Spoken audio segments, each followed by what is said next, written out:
Hello everyone, সবাই কেমন আছো? আশা করি সবাই খুব খুব ভালো হতো। তো সকালবেলা উঠে বিছানা তুলে ঘরটা ঝাড় দিয়ে নিয়ে তো আগের দিনে রাতের কিছু বাসন ছিল, তো সেগুলো মাজতে এসেছি। ম্যাক্সিমাম সময় আমি রাতেই মেজে রাখি, তবে কালকে রাতে একদমই ইচ্ছে করছিল না, সেই জন্য সকালবেলায় মাজছি। আর এই অ্যাপ্রন পরা দেখে আবার কেউ ভেবো না যে বিশাল রান্না করি, তাই জন্য অ্যাকচুয়ালি বাসন মাজার জন্য আমি অ্যাপ্রনটা ইউজ করি, নাহলে পুরো জামা কাপড় ভিজে যায়। তারপর স্নান করে এসেছি, স্নান করে এসে একটু পিনাট বাটার খেলাম, যেহেতু তোমাদের দাদাভাই আগের দিন রাতে মাঝরাতে ডিউটি চলে গেছিলো, তো আজকে দুপুরবেলা আবার চলে আসবে। তা তোমাদের দাদাভাই না থাকলে আমি সেরকম সকালে কিছু টিফিন করি না, কারণ একার জন্য একদমই ইচ্ছে করে না কিছু রান্না করতে। সেই জন্য স্নান টান করেছে, একটু পিনাট বাটার খেয়ে তাড়াতাড়ি করে তরকারি টরকারি বের করে নিয়ে ধুয়ে এখন কেটে রান্নাটা বসিয়ে দেবো। ও আর এদিকে আমি রান্নাটা করছি, আর এখানে কিন্তু রান্নার একটা ভিডিও হচ্ছে, যেটা আমার টেস্টি অ্যান্ড ইজি বাই মিলিতে তোমরা দেখতে পাবে।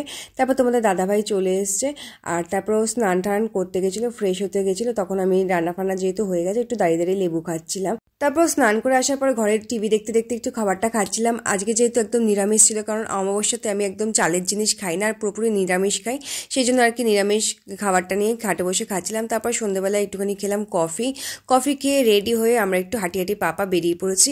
তো যেই দিনই তোমাদের দাদাভাই ডিউটি থেকে তাড়াতাড়ি চলে আসে, বা এই মানে সন্ধ্যের সময় বাড়িতে থাকে, তখন আমরা দুজনে মিলে হাঁটতে একটু বেরোই। তো 1 ঘন্টার মতো আমরা হাঁটলাম এদিক ওইদিক হেঁটে। তারপরে আমরা গেলাম হলো ফুড মার্কেটে। এখানে আগেও এসেছিলাম, তোমাদের সাথে সেটা শেয়ার করেছি। তবে এখানে একটা রাজস্থানি দোকান আছে, সেখান থেকে আমরা নিলাম একটা রাজস্থানি কচুরি আর একটা নিলাম সিমলা মির্চ পকোড়া। তো ভীষণই টেস্টি ছিল এটা। তো এখানে দাঁড়িয়ে দাঁড়িয়ে দুজনে এটা খেলাম। এইভাবে আজকে দিনটা আমাদের কাটলো। ভিডিওটা ভালো লাগলে like comment share subscribe, and Facebook page থেকে যারা দেখছো ফলো করে দিও। বাই।